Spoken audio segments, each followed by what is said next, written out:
سب سے پہلی شہادت جو اسلام میں ہوئی ہے وہ کسی مرد کی نہیں ہوئی ہے، پہلی شہادت اسلام کی ایک عورت کی ہوئی ہے۔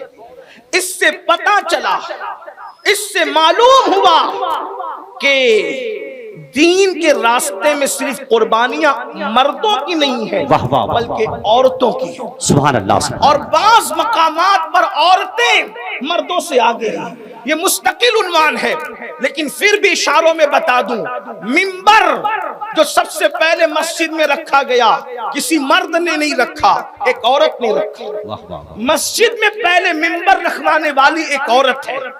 رسول اللہ کا سب سے پہلے کلمہ جس نے مطلقاً پڑھا ہے ایک عورت ہے۔ دنیا کیا سمجھتی ہے؟ لوگ ہمیں سکھاتے ہیں عورت کی عزت کرنا کیا ہے۔ میں کہتا ہوں اوروں کے یہاں تو عورتیں محفوظ نہیں، لوگ جسے خدا مانتے ہیں ان کے گھروں کی عورتیں محفوظ نہیں، لیکن یہ اسلام ہے، یہاں تو کلمہ بھی عورت سب سے پہلے پڑھ رہی ہے اور شہادت بھی عورت سب سے پہلے دے رہی ہے، منبر بھی عورت سب سے پہلے لگا رہی ہے۔ اور پھر جب دمشق کے اس دربار میں خاندان کا مرد بولنے کے قابل نہ رہا تو اپنے خطبے کی ہیبت سے دمشق کے در و دیوار کو دہلانے والا کوئی ہے تو وہ ایک عورت ہے جسے زینب بنت علی کہا جاتا۔ زندہ باد زندہ باد زندہ باد۔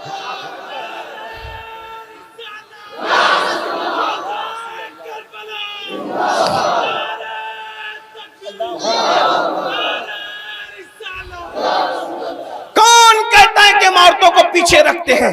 جب مرد قیادت کے حوالے سے شہادت پا جاتے ہیں تو عورتوں نے قیادت اور کس شان کی ہے کہ شائبہ تک نہیں ہوا کہ قائد مرد ہے یا عورت ہے۔ حسین مدینہ منورہ سے امام حسین قافلہ لے کر چلے حفاظت کے ساتھ، مدینہ منورہ سے قافلہ لے چلنے والے کو مرد کہتے ہیں، اور کربلا سے بحفاظت عزت و آبرو کے ساتھ رسول اللہ کی امانت کو جو مدینے تک پہنچاتا ہے اس قائد کو عورت۔ یہ ہمارے مذہب کی خواتین ہے، یہ ہمارے مذہب کی خواتین ہے۔ تو بہرحال سب سے پہلے کلمہ ہمارے یہاں ترتیب اس طرح سمجھائی جاتی ہے، اور جو حق ہے کہ مردوں میں سب سے پہلے کلمہ افضل البشر بعد الانبیاء بالتحقیق سیدنا ابو بکر صدیق نے پڑھا۔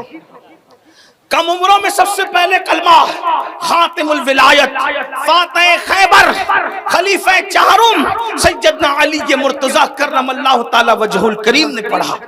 غلاموں میں سب سے پہلے کلمہ حضرت سیدنا زید ابن حارثہ نے پڑھا، اور عورتوں میں سب سے پہلے کلمہ حضرت سیدہ خدیجہ الکبریٰ نے پڑھا۔ یہ ترتیب ہمارے یہاں ہے جو بالکل سچی ہے، لیکن اگر مطلقاً سب سے پہلے جس نے کلمہ پڑھا ہے ہر اعتبار سے پہلے اس خاتون کو سیدہ خدیجہ الکبریٰ کہا جائے۔ سبحان اللہ سبحان اللہ۔ وہی سب سے پہلے جس نے اپنے کانوں سے سنی ہے وہ ایک عورت ہے، مرد نہیں ہے کوئی، ایک عورت ہے۔ زملونی زملونی جس نے سنا کمبل اڑھاؤ، ذمہ داریوں کے بار تلے احساس تلے جب رسول اللہ کا وجود کانپ گیا، ذمہ داریوں کے احساس تھے، اس وقت اگر حضور کو کوئی تسلی دے رہا تھا کوئی مرد نہیں تھا، ایک عورت تھی، ایک خاتون تھی۔ عورتوں کا اسلام میں مرتبہ کیا ہے، مقام کیا ہے۔ اور پھر دیکھیں پورے قرآن میں کہیں سورۃ الرجال نہیں ہے، لیکن پورے قرآن میں سورۃ النساء موجود ہے۔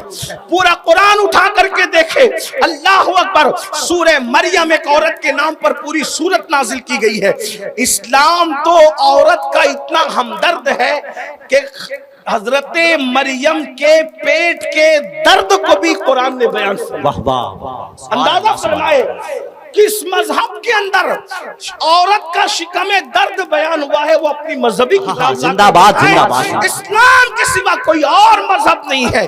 میں یہ بات آپ سے کہنا چاہتا ہوں اس سے پہلے، اے میری قوم کی بیٹیوں، اگر تم کو سیریل دیکھ کر، فلمیں دیکھ کر، یا معاذ اللہ ثم معاذ اللہ تمہیں جو ہے وہ اخبار پڑھ کر یا میڈیا کے کنڈے دیکھ کر لگتا ہے کہ اسلام تم پہ ظلم کرتا ہے، تو میں کہتا ہوں پروپیگنڈے کا شکار ہونے سے پہلے بتاؤ کس مذہب نے عورت کو اتنی عزت دی ہے؟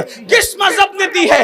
اوروں کا حال تو یہ ہے، شوہر کی چتا پر کہیں بیوہ کو زندہ جلایا جاتا تھا، کئی لڑکیوں کو زندہ دفن کیا جاتا تھا۔ یہ اپنا مذہب ہے، مذہب اسلام، جس نے 2 مرتبہ بیوہ ہونے والی خدیجۃ الکبریٰ کو سہاگن بنایا۔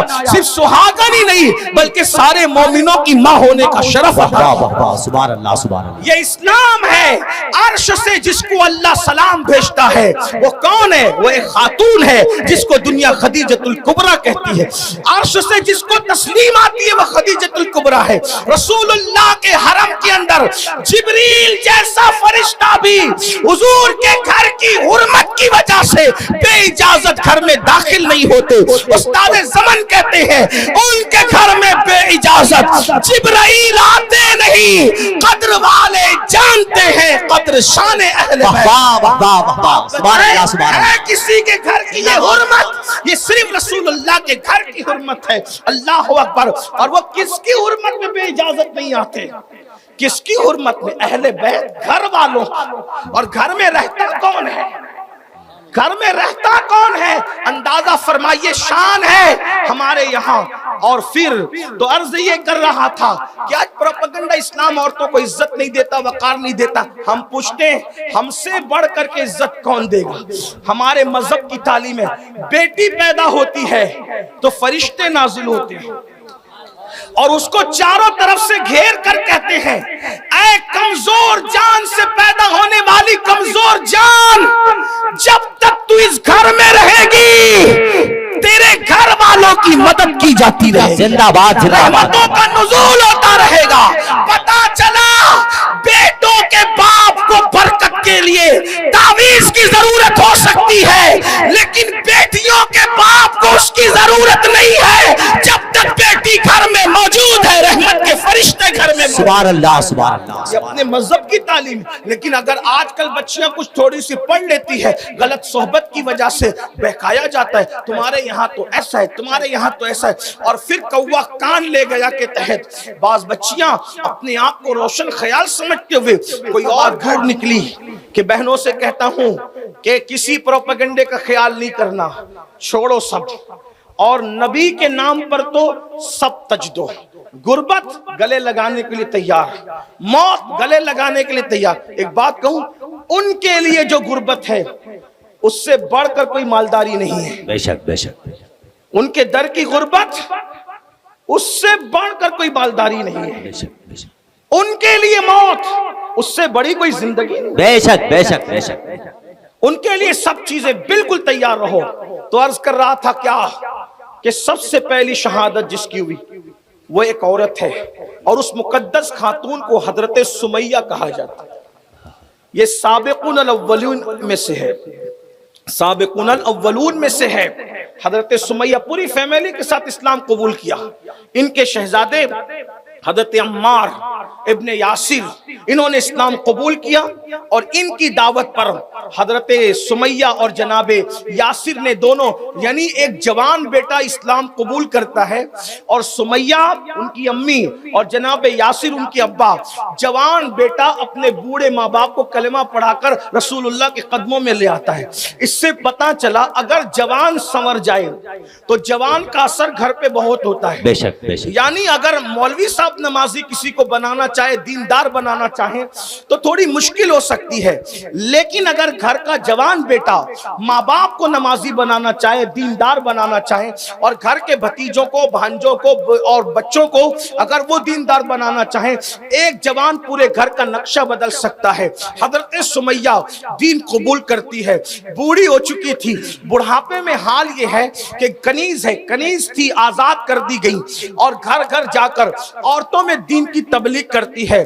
ابو جہل جیسے گنڈے کو پتا چلا، اس کی گنڈا گردی چلتی تھی، حضرت سمیہ کے پاس آیا اور سمیہ سے آ کر کہتا ہے سمیہ میں نے سنا ہے کہ تو مرتد ہو گئی، تو بے دین ہو گئی۔ سیدہ سمیہ نے فرمایا واللہ بے دین پہلے تھی، اب سمیہ دیندار ہو گئی ہے۔ اب سمیہ کو دین مل گیا ہے, محمد رسول اللہ کا دامن کیا ملا, مجھے دین مل گیا ہے. اللہ اکبر. حضرت سمیہ کبھی لوگوں کے سامنے بولتی نہیں تھی کیونکہ غلاموں کی حیثیت جانوروں سے بھی بدتر تھی, غلاموں کا حال جانوروں سے بھی گرا ہوا تھا. لیکن آج جب حضرت سمیہ نے جرأت کے ساتھ کہا بے دین پہلے تھی ابو جہل, اب میں دیندار ہو چکی ہوں, تو اس وقت لوگوں نے اندازہ کیا کہ ایمان کی طاقت کتنی بڑی ہے کہ ایمان نے غلاموں کی زبان میں بھی بولنے کی طاقت عطا کر دی ہے, قوت عطا کر دی ہے. یاد رکھنا عشق کی دولت کوئی چھوٹی موٹی نہیں ہوتی, عشق کو بے باک بناتا ہے, عشق کو نڈھر بناتا ہے, عشق کو طاقت اور قوت عطا کرتا ہے. اسی لیے لاہور کے قلندر نے جرمنی کی خاک چھان کر کے اپنی قوم کو پیغام دیا, قوت عشق سے ہر پست کو بالا کر دے, قوت عشق سے ہر پست کو بالا کر دے, دہر میں اس میں محمد سے اجالا کر دے. یاد رکھنا کسی ہتھیار کی اتنی قوت نہیں ہے جتنی قوت عشق رسول کی ہے, محبت رسول کی ہے. اس لیے لوگ کروڑوں ہتھیار رکھ کر بھی ان نہتے عاشقوں سے لرزہ برندام ہے, جانتے ہیں کہ سارے ہتھیار قدموں میں جھک جاتے ہیں جب کوئی ایک عاشق کھڑا ہو جاتا ہے. اس لیے قوت عشق کا اندازہ سب کو ہے لیکن آپ کو نہیں ہے, ہم کو نہیں ہے. یاد رکھنا اس عشق کی چنگاری کو شعلہ جوال بنانے کی ضرورت ہے. سمیہ نے جواب دیا, ابو جہل, ابو الحکم کہنے والی سمیہ, آقا کہنے والی سمیہ, داتا کہنے والی سمیہ آج ابو جہل کہہ کر مخاطب کر رہی ہے اور کہتی ہے بے دین پہلے تھی ابو جہل, اب دیندار ہو گئی ہوں. جانتے ہیں اگر بہنیں موجود ہیں تو ان کی خاص توجہ, عورت صرف گھر میں کپڑے دھلنے, برتن مانجنے اور کچن روم سنبھالنے والی کا نام نہیں. عورتوں نے کیسی تاریخ کے اندر انمٹ نقوش جو ہے وہ ثبت کر رکھے ہیں, عورتوں نے تاریخ سازی کی ہے. اللہ اکبر. حضرت سمیہ کے ہاتھ باندھ دیے گئے اور اس کے بعد ان کے بالوں کو ایک درخت سے باندھ دیا گیا اور چابک مارے جاتے اور کہا جاتا چھوڑ دے محمد کو. کنیز آزاد کردہ تھی, غریب تھی, فاقہ کشی تھی, مگر کہتی ہے واللہ جو محمد عربی کا دامن ایک مرتبہ پکڑ لیتا ہے پھر کبھی وہ چھوڑ نہیں سکتا. وہ ہیں ہی اتنے اچھے, وہ ہیں ہی ایسے کہ کوئی ان کو چھوڑ ہی نہیں سکتا. اللہ اکبر. مارتے مارتے ابو جہل تھکتا, دھمکیاں دیتا, مرتد بنانے کی کوشش کرتا, لیکن حضرت سمیہ ٹس سے مس نہ ہوتی. کہتی واللہ میں غریب ہوں مگر اسلام کی لذت کو چکھ چکی ہوں, عشق رسول کی لذت کو چکھ چکی ہوں, میں دین نہیں چھوڑ سکتی. بڑی معذرت کے ساتھ ایک جملہ اگر کانوں پر بار نہ ہو تو عرض کروں, وہاں ابو جہل کے چابک حضرت سمیہ کو دین سے دور نہیں کر سکتے تھے, یہاں ہماری بیٹیوں کو افیئر کا لالچ دین سے دور کر دیتا ہے. قصور کس کا ہے, کس کا قصور ہے؟ وجہ کیونکہ وہاں رسول اللہ کی تربیت تھی, یہاں تربیت نہیں. جو باپ خود کلمہ پڑھنا نہ جانتا وہ بیٹی کی عشق رسول کے حوالے سے کیا تربیت؟ جو باپ خود غسل کرنا نہیں جانتا ہو وہ اپنے بیٹے کو دین کیا پڑھائے گا؟ المیہ یہی ہے. اگر ہم نے اپنے بچوں کو عشق رسول, اللہ کے رسول نے فرمایا اپنی اولاد کو 3 باتیں سکھاؤ, اپنے نبی کی محبت, آل نبی کی محبت اور قرآن کی تعلیم. سبحان اللہ سبحان اللہ. نبی اور اہل بیت کی محبت کو بیان کرنے کے بعد فرمایا قرآن کی تعلیم. کہاں ہے نبی پاک کی محبت, کہاں ہے اہل بیت کی محبت؟ افسوس ہے. قرآن کی تعلیم کہاں ہے؟ کچھ نہیں. یہ تربیت کا فقدان ہے. اگر بیٹے اور بیٹیاں ارتداد کی طرف جا رہی ہے تو تربیت کا فقدان. تربیت کہاں ہے؟ جب باپ ہی خود برمنڈا پہن کر کے گھٹنے کے اوپر چڈی پہن کر گھومے گا تو بچوں کو دین کون سکھائے؟ جب باپ نیند سے اٹھنے کے بعد سب سے پہلا پاپ اور جرم یہ کرے گا کہ فجر کی نماز وہ بستر میں ترک کرے گا, دین کون سکھائے گا بچوں کو اور بچیوں کو؟ کھیل نہ بناؤ, دین کو یوز کرتے ہو صرف میت کے موقع پہ اور شادی کے موقع پہ, بلکہ میت اور شادی میں بھی تو دین بس اتنا ہی ہے جتنا میت میں جنازہ پڑھا جاتا اور تدفین ہوتی ہے بس اتنی, باقی کے رسومات کہاں سے لائے ہو؟ شادی میں بھی کتنا دین ہے، جب ایجاب و قبول ہوتا ہے خطبہ پڑھا جاتا ہے بس اتنا دین ہے، اس کے بعد نہ اس سے پہلے دن نظر آتا ہے نہ اس کے بعد، بے شک بے شک نہ باراتوں میں دین نظر آتا ہے، نہ دلہن لاتے لے جاتے دین نظر آتا ہے۔ کس ہمارے مذہب نے کب کہا کہ بارات میں پٹاخے پھوڑے جائیں؟ ہمارے مذہب نے کب کہا کہ ڈی جے لگایا جائے؟ بلکہ اب تو حیرانی اس پر ہے کہ لوگ بارات میں ڈی جے لگاتے تھے، اب تو لوگ جلوس میلاد میں بھی ڈی جے لگاتے ہیں۔ انا للہ و انا الیہ راجعون۔ حضور کی ولادت کے دن پر عمل نہیں کرو گے تو پھر عمل کب کرو گے؟ خرافات کا حال یہ ہے۔ جس رسول نے پورا زندگی گزارنے کا شعور عطا کیا، حضرت سیدہ سمیہ رضی اللہ تبارک و تعالیٰ عنہ، ابو جہل نے مارا، بال پکڑ کے باندھ دیے درخت سے، چھوڑو محمد کو، نہیں چھوڑ سکتے، محمد عربی کو چھوڑ نہیں سکتے۔ پتہ ہے پھر اس نے مارتے مارتے تھکا، کل پھر ماریں گے، کل پھر ماریں، بہت مارتا رہا، اور ایک وقت آیا کہ حضرت سمیہ کو اس دردناک شہادت سے سامنا کرنا پڑا، گزرنا پڑا کہ ایک پیر، توجہ کرنا، ایک پیر اونٹ کے ایک پیر میں باندھا، دوسرا پیر اونٹ کے دوسرے پیر میں باندھا، اور دونوں اونٹوں کو مخالف سمت میں دوڑا کر کے آپ کی شرم کی جگہ پہ تیر چلا کر سیدہ سمیہ کو شہید کر دیا۔ وہ خاتون بڑھاپے کے باوجود شہید تو ہو گئی مگر انہوں نے دین نہیں چھوڑا، دین پر عمل کرنے والوں نے اس طرح کیا۔ آج مسلمان اگر دین چھوڑ رہا ہے، بے دین ہو رہا ہے، بہت افسوس کی بات ہے۔